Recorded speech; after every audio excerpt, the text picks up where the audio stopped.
अमरावती जिल्ह्यातील अंजनगाव सुडजी येथून अवैध रेती तस्करीचा धक्कादायक प्रकार समोर आलाय। महसूल विभागाने रेतीने भरलेला डंपर थांबवण्याचा प्रयत्न केला असता डंपर चालकाने थेट ट्रक घेऊन पलायन केलं।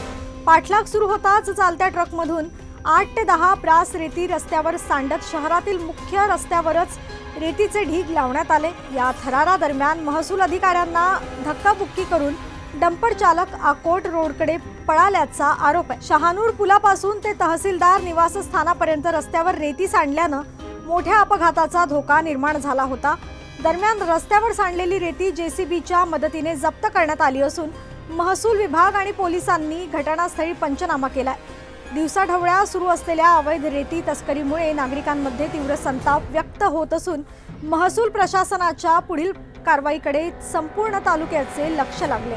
आम्ही भरारी पथकाने आज सकाळी 5 वाजतापासून लक्ष देण्याची मोहीम सुरू केली होती।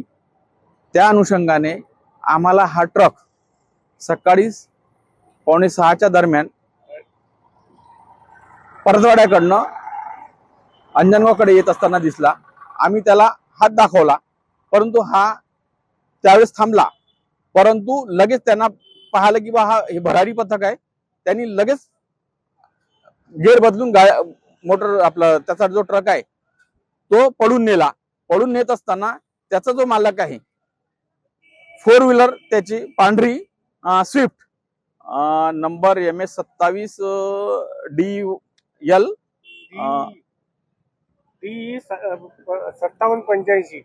5785 ही जी गाडी आहे आम्हाला त्या ट्रक पर्यंत जाऊ देत नव्हती आणि आमच्या समोर ते येत होती। जेव्हा त्याला असं वाटलं की बा आम्ही त्याचा पाठलाग करत आहे, तेव्हा त्यांनी अंजनगाव नदी क्रॉस होता, शहानूर नदी क्रॉस करतानाच त्यांनी ट्रकचं मागचं जे फालकं होतं ते असं वर उचलत त्यांनी पूर्ण रेती म्हणजे या आकोट रोडला सांडवलेली आहे। या रेतीमुळे मागे जर कोणतं दुसरं वाहन येत असतं तर त्याचा अपघात झाला असता, हे नाकारताच येत नाही।